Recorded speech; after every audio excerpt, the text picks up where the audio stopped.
পরিবারের সঙ্গে একটি ছেলে নতুন বাড়িতে ওঠে, কিন্তু এখানে আসার পর হঠাৎ তার ভাই গায়েব হয়ে যায়। আবার পাশের বন্ধ ঘর থেকে অদ্ভুত শব্দ আসতে থাকে। এরই মধ্যে সে জানতে পারে যাদেরকে সে তার বাবা মা মনে করেছিল তারা কেউই তার আসল পরিবার নয়। তাহলে কি ছিল তাদের রহস্য?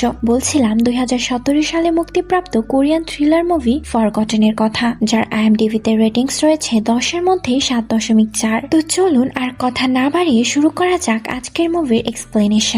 মুভির শুরুতেই আমরা একটা ফ্যামিলিকে গাড়ি করে কোথাও যেতে দেখি, আর এই ফ্যামিলির সদস্যরা হলো জিনসুক, তার দাদা ইউনসুক, তার মা এবং তার বাবা। জিনসুক তার দাদাকে আদর্শ বলে মনে করে, কারণ তার দাদা বরাবরই লেখাপড়া অনেক ভালো ছিল, তার বাজে কোনো নেশা নেই এবং তার দাদা সব সময় তাকে ভালো ভালো উপদেশ দিত। আর এই জন্যই জিনসুক তার দাদাকে অনেক ভালোবাসতো। আসলে এই ফ্যামিলিটা একটা নতুন বাড়িতে শিফট করে, যে বাড়িতে জিনসুক আগে কখনোই আসেনি। কিন্তু এই বাড়িতে এসে জিনসুকের বারবার মনে হচ্ছিল এ বাড়িতে সে আগেও এসেছে। তো যাই হোক, তারা তাদের জিনিসপত্র শিফট করছিল। তখন একজন লোক জিনসুককে জিজ্ঞাসা করে ইউনসুক তার দাদা নাকি তার ভাই। জিনসুক অবাক হয়ে যায়, কারণ জিনসুকের বয়স ছিল 21 বছর আর তার দাদার বয়স ছিল 30।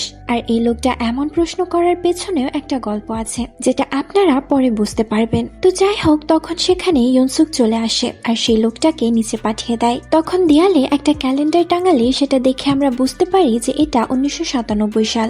জিনসুক তাদের রুমের অপোজিটে একটা রুম লক করা দেখতে পায়। খাবার খাওয়ার সময় সে তার বাবাকে সেই রুম সম্পর্কে জিজ্ঞাসা করে। তার বাবা জানায় এর আগের ওনার সেই রুমে কিছু জিনিস রেখে গেছে, এই জন্যই ওই রুমটা বন্ধ করা আছে। কিন্তু চিন্তার কোনো কারণ নেই, কিছুদিন পরেই উনি এসে জিনিসগুলো নিয়ে যাবে। তো জিনসুক সেই রুম থেকে কিছু আওয়াজ শুনতে পায়, কিন্তু তার মা বলে এটা বিদ্যুৎ চমকানোর আওয়াজ। এরপর তারা সবাই ঘুমিয়ে পড়ে। কিন্তু রাতের বেলা জিনসুক আবার সেই রুম থেকে আওয়াজ শুনতে পায়। সে আস্তে আস্তে সেই রুমের সামনে যায় এবং দরজাটা খুলতেই যাবে, ঠিক তখনই সেখানে ইউনসুক চলে আসে। জিনসুক তার দাদাকে বলে সে এই ঘর থেকে আওয়াজ শুনতে পেরেছে। ইউনসুক বলে তুমি কি আজ মেডিসিন নিয়েছিলে? আসলে জিনসুকের অ্যাংজাইটি ডিসঅর্ডার রয়েছে। এই রোগের লোকেরা ছোট ছোট বিষয়ে ঘাবড়ে যায়, রেগে যায় এবং ভয় পেয়ে যায়। এরপর জিনসুককে তার দাদা বলে চলো আমরা বাইরে থেকে ঘুরে আসি। এই বলে তারা বাইরে আসে, কিন্তু সেখানে তাদের সাথে দুর্ঘটনা ঘটে যায়। ইউনসুককে কিছু লোক কিডন্যাপ করে নেয়। জিনসুক তার দাদাকে আটকাতে পারে না,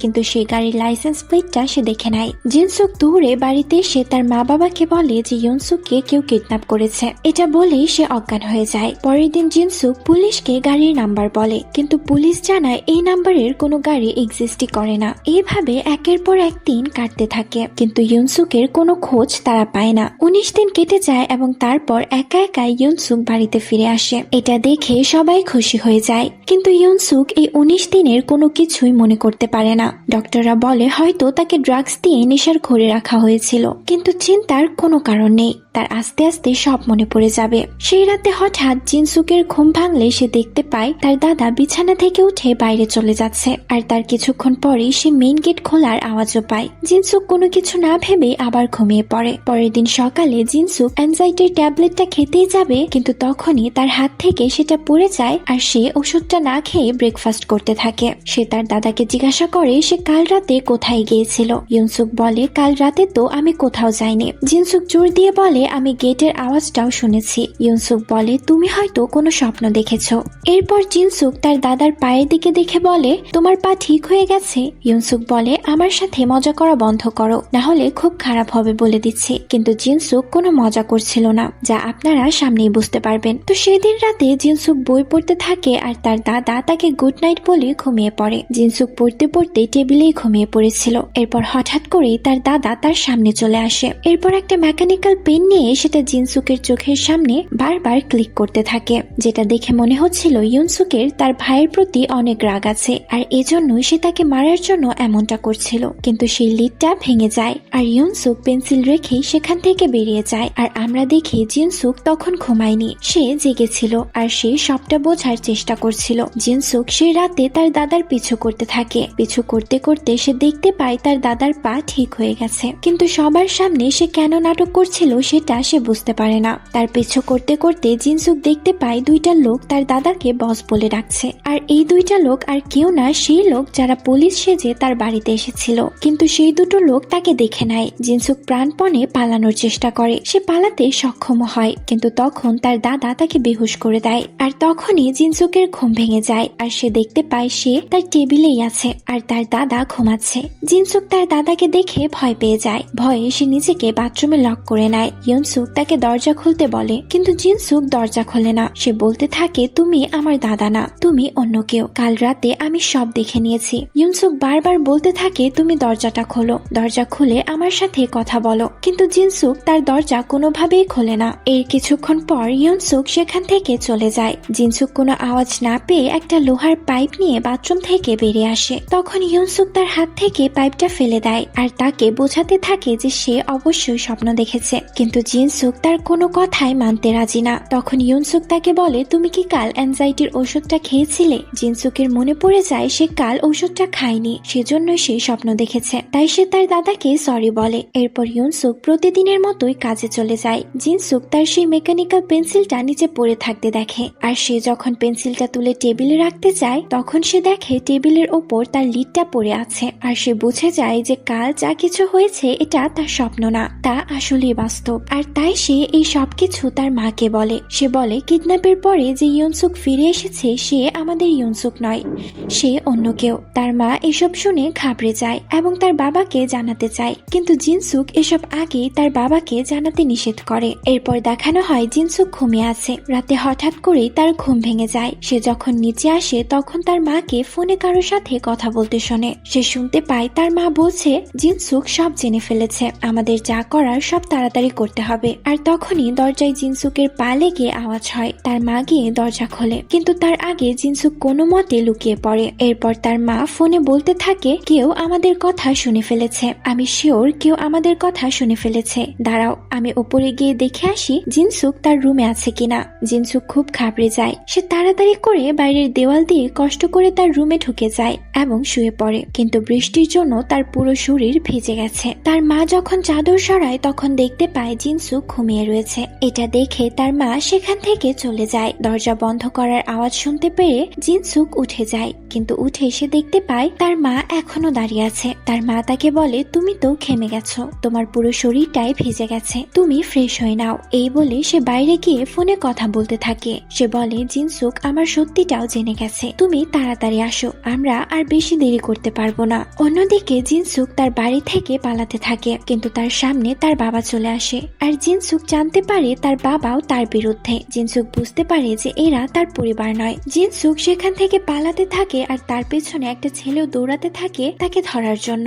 জিনসুক দৌড়ে দৌড়ে একটা পুলিশের গাড়ির সামনে চলে আসে আর ওদের হাত থেকে বেঁচে যায়। সে পুলিশকে বলতে থাকে সে এতদিন যাদের নিজের পরিবার বলে জেনে এসেছে তারা আসলে তার পরিবার নয়। পুলিশ জিনসুকের সোশ্যাল সিকিউরিটি নাম্বারটা চেক করে দেখে তার নামে কোনো মিসিং কমপ্লেন্ট নেই। পুলিশ বলে, তুমি 41 বছরের একটা লোক, আর এতদিন পরে সে তোমার মনে হচ্ছে যে যাদের সাথে তুমি আছো তারা তোমার ফ্যামিলি নয়। জিনসুক অবাক হয়ে যায়। সে বলতে থাকে, আমার বয়স 21 বছর। পুলিশ তার কথায় হাসতে থাকে। এরপর জিনসুক যখন ক্যালেন্ডার দেখে তখন সে দেখতে পায় এটা 1997 না, এটা 2017 সাল। আর এরপর জিনসুক একটা আয়নার সামনে যায় আর সে দেখতে পায় তাকে দেখতে 21 বছরের কোনো তরুণ না, বরং 41 বছরের একজন লোক লাগছিল।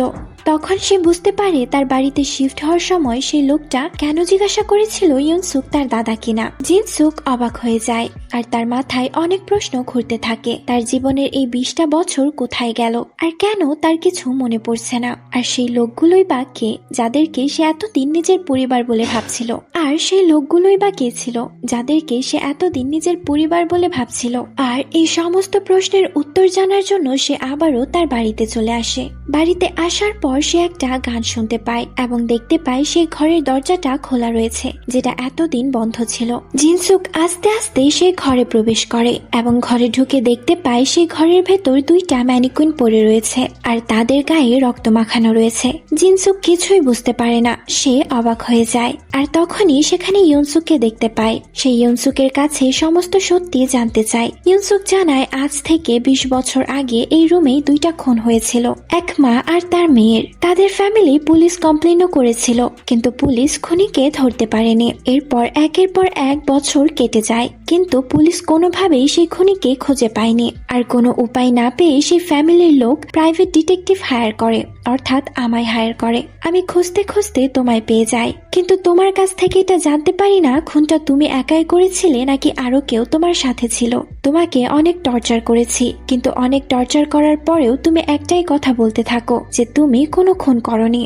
এই জন্যই আমি এক ডক্টরকে আনি, যাকে তুমি তোমার বাবা বলে জানো। সে তোমাকে হিপনোটাইজড করে আর এটা জানতে পারে যে তোমার মাথা থেকে সেই সময়ের সমস্ত স্মৃতি গায়েব হয়ে গেছে, যে সময় তুমি খুন করেছিলে। আর এজন্যই তোমাকে হিপনোটাইজড করে এটা বিশ্বাস করতে বাধ্য করি যে এটা 1997 সাল, আর আমরাই তোমার পরিবার সাজি।